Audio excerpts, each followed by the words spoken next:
So it's Q2, week 7. Oh, I was gonna say Wednesday. No, Tuesday. I know. I need it to be Wednesday. Or how about Friday? Yeah, Friday. So I got 42 is less than 2m minus 10. Draw your line. Box up your 2m. 10 is a negative, so we really do it add it to both sides, cancel it out, and I'm left with 52 is less than 2m. Box up my m. So I'm going to divide by 2. Divide by 2. Pardon the interruption. Our modified lockdown is over, so at this time, students, would you please move to your 9th period classes? Thank you. But 26 is, doesn't seem right, but whatever. 26 is less than m, but make sure, please rewrite it with m in front, your letters in front. M is greater than 26.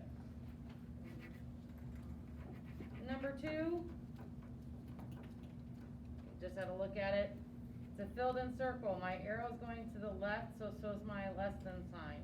So x is less than, and if it's filled in, it's also equal to, and the number is a -1. Number 3, I gave you the problem that you needed to complete. So it is 3x plus 15 is greater than or equal to 117. So then I'm going to box up my 3x. Oh, better make my line first. Subtract 15 from both sides. These cancel each other out, so I'm left with 3x greater than or equal to 102. Then I'm going to divide by 3, divide by 3. X is greater than or equal to 34. Now, I've told you guys from this point on, you can be using your calculator. So get out your calculators and do that stuff.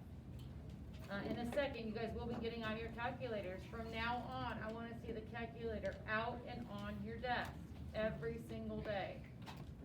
Because I show the work, but I could have done 102 divided by 3 on my calculator, and I didn't have to do the long division. I already knew the answer. And some of you might know the answer. Then you had to draw it on a number line. So I've got 32, 33, 34, 35, 36. It is greater than or equal to, so I have to fill in that circle. And point to the right. Point to the right.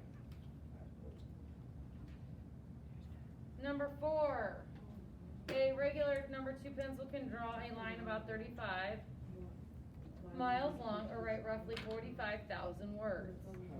How many words will fit in 1 mile? So it's words. Donovan home to the office, please. Donovan home. So it'd be words per mile. This is a rate or a ratio. Alden has a question about number 3. Yes. Don't we switch the sign when we divide? Only if you divide by a negative. Oh, alright. Yep. Only, yeah, you switch the sign if you divide by a negative. Alright, thank you. Yep. Sorry if I skip by it too fast. So I have words per mile. So then I have 45,000 words in 35 miles. Then I'm going to use my calculator, and I'll do 45,000 divided by 35, and I get 1,285.7. And if we're words, we'll probably need to round it up to 1,286. Then it is words per Mile. mile. Crap, I wrote that wrong.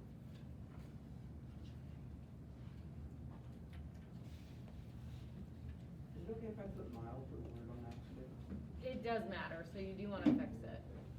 When we're talking about rates and ratios, the order matters, and your labels will matter, so you need to just get used to fixing it now. Circle the graph that represents a proportional relationship. It is the first one, but why? Why is this a proportional relationship? There are 2 reasons. Because it's a straight line. And, it's a straight line, and Oh, it goes through the origin. And it Yes. goes through the origin, which is 0, 0. Yeah, like in my brain. This next one is something new, talking about interest rates. I didn't understand. So what it says Jim borrows $2,500 from his bank. The loan has a 5.4% annual simple interest rate. If it takes Jim 2 years to pay back the loan, what is the total amount he will be paying?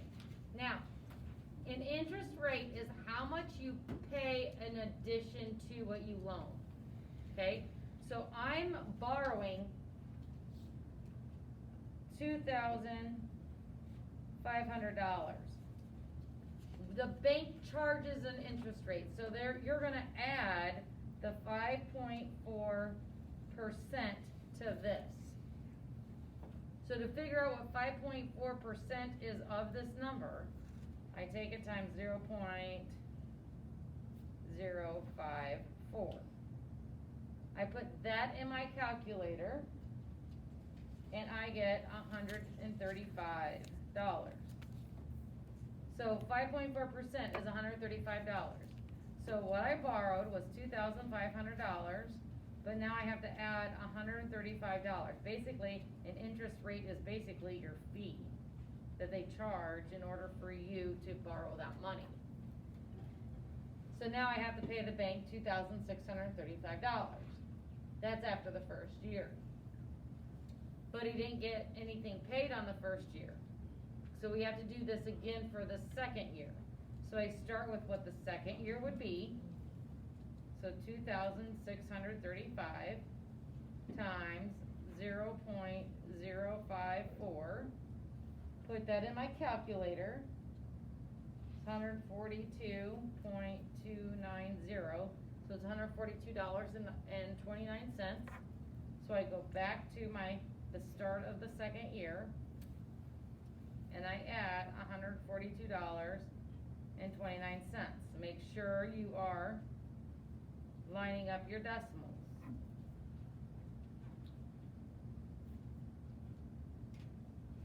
So what it costs now is $2,777.29. So I borrowed $2,500 to buy a car. Okay, they gave me that money, I got to go buy the car. But then that means I have to pay the bank back. This is what I have to pay the bank back. It's not just $2,500. I have to pay the bank $2,777.29 because of the percentage rate, your interest rate. So, That was confusing. easy word. So, when you multiply it by 0.54 or whatever, was that because it was 2 years? No, because that was 5.4% changed to a decimal. I know, but like, why did you multiply it by? Why did I do it because it's 2 years. Okay, that's good. So this is what happens if it was just 1 year. Okay, then I do it again because it's a second year. Good, thank you. Yep. 7, you need to write, and I know we wrote it yesterday, but you're writing it again. Slope equals y2 minus y1 over x2 minus x1. Then I'm gonna put some bubbles around this because this is super and duper important.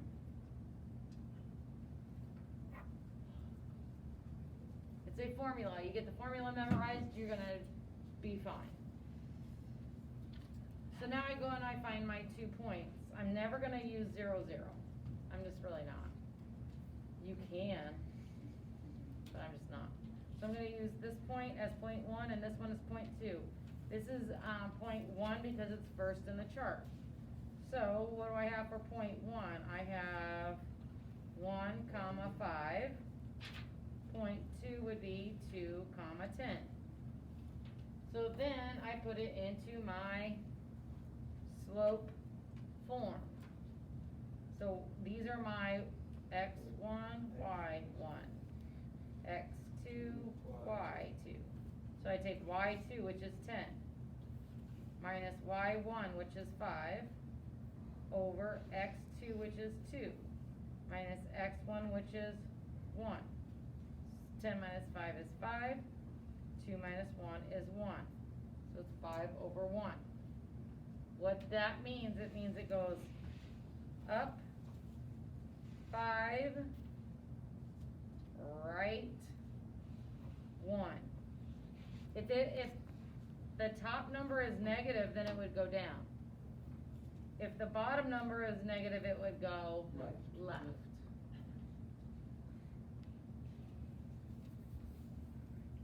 Number 8 says find the missing value so that the 2 points have a slope of negative 17, 10.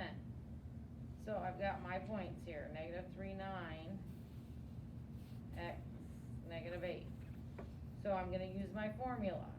y2 is a negative 8, minus y1 is 9, over x2 is x, minus x1, which is a negative 3, and this has to equal a negative 17 over 10. Rule of adding or subtracting integers. Keep, change, change. So it's a negative 8 plus a negative 9 makes a negative 17. Keep, change, change. So I've got a positive number plus 3 equals 10. So what plus 3 equals, oops, sorry guys, what plus 3 equals 10? 7. So x equals 7. 7. Yeah. So what you can do is you can just take this bottom here, and I've got x plus 3 equals 10, and you're just solving a one-step equation. Minus 3, so then x equals 7.